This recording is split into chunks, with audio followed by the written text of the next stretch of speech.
aqui rápido, uma reflexão rápida, aqui no livro do profeta messiânico Isaías, capítulo 49. Está escrito assim: ouve-me, ilhas, e escutai, vós, povos de longe, o Senhor me chamou desde o ventre, desde as entranhas de minha mãe, fez menção do meu nome, e me fez a minha boca como uma espada aguda, e com a sombra da sua mão me cobriu, e me pôs como uma flecha limpa, e me escondeu na sua aljava, e me disse: tu és meu servo, e Israel, aquele por quem hei de ser glorificado. Amém? Amém. Palavra essa que me chama a atenção. Nada mais, nada menos, nós ouvimos mais uma vez uma promessa na vida de Jacó. Mais uma vez, Deus faz trazer à tona uma memória sobre a vida de Jacó.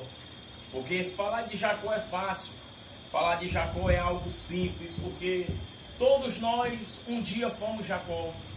Todos nós conhecemos a história de alguém que se parece com a história de Jacó. Porque os judeus tinham por costume, pastor Misael, quando uma criança nascia, eles olhavam para a criança e já falavam o que aquela criança seria.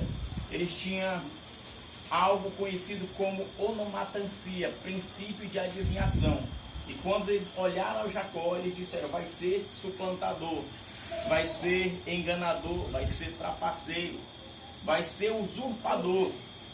Só que o que me chama a atenção é que a Bíblia relata que Deus não crê em adivinhação, porque toda adivinhação, todo adivinhador não entra, não herda o reino de Deus.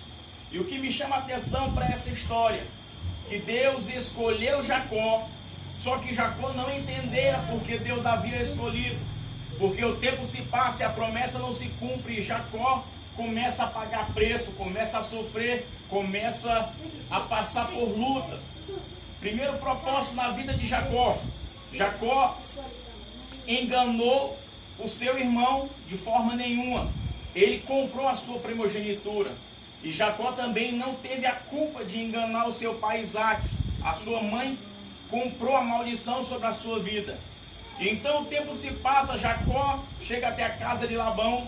E Labão, então, naquele momento, encontra aquele moço e coloca ele para trabalhar por 7 anos. Jacó se engraça por uma de suas filhas, chamada Raquel. Passa-se os 7 anos, se cumpre. Então, Jacó é enganado. Ele recebe Léia na sua noite nupcial. E quando o dia amanhece, ele encontra Léia na sua tenda e ele vai tomar satisfação com Labão. Só que no mesmo momento que ele toma satisfação com Labão, eu acredito que ele se lembrou do que ele também fez. Colocou um pelo de cordeiro no seu braço e foi até o seu pai, e então ganhou a primogenitura do seu irmão.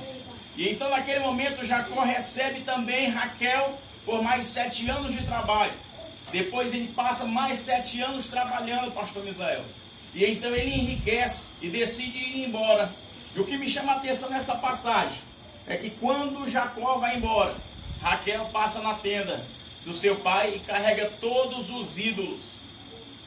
E o seu pai se ira e vai até ao encontro de Jacó. E eu quero abrir aqui um parênteses para você entender.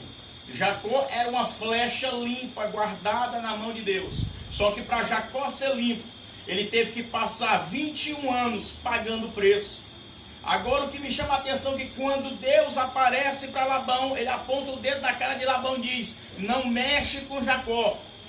A presença de Jacó, não fale mal e nem fale bem. Ou seja, fique calado. Por quê? Jacó pagou preço. Jacó já chorou. Jacó já padeceu. Jacó foi uma flecha, mas só que para se tornar uma flecha, passa um período. Como é que se produz uma flecha? Você vai ver, o ferreiro aquece ela no fogo, começa a bater para ela dar formato.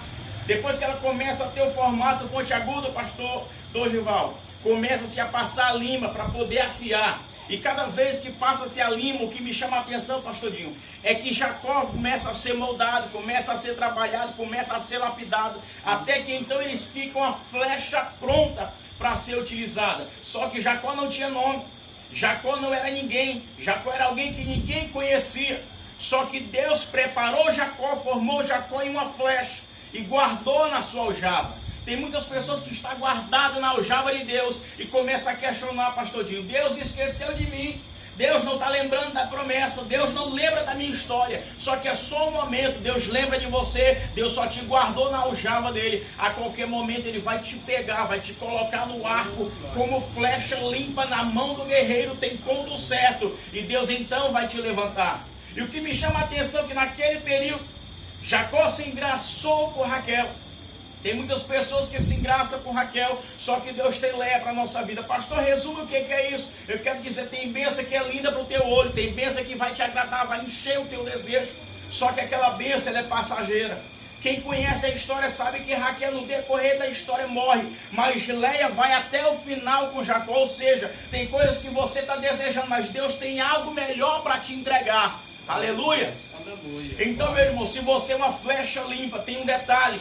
Deus vai te dar um nome. Você pode não ser ninguém hoje, mas amanhã Deus vai te dar um nome como os grandes da terra, conforme ele falou para Jacó e disse: tu és Israel, meu servo escolhido, a quem eu hei de ser glorificado. E eu quero encerrar aqui as minhas palavras para que você possa entender que foi Deus que te escolheu. Você pode estar passando pelo período de guardar, Deus pode estar te deixando na aljava, você pode estar passando pela prova que for, mas o nome que te deu foi Deus. Quem vai te levantar é Deus e quem vai te exaltar é Deus. Tudo no tempo e no momento certo. E eu agradeço a oportunidade em nome de Jesus. E fica aqui essas palavras para você fortalecer na fé. Amém? Amém.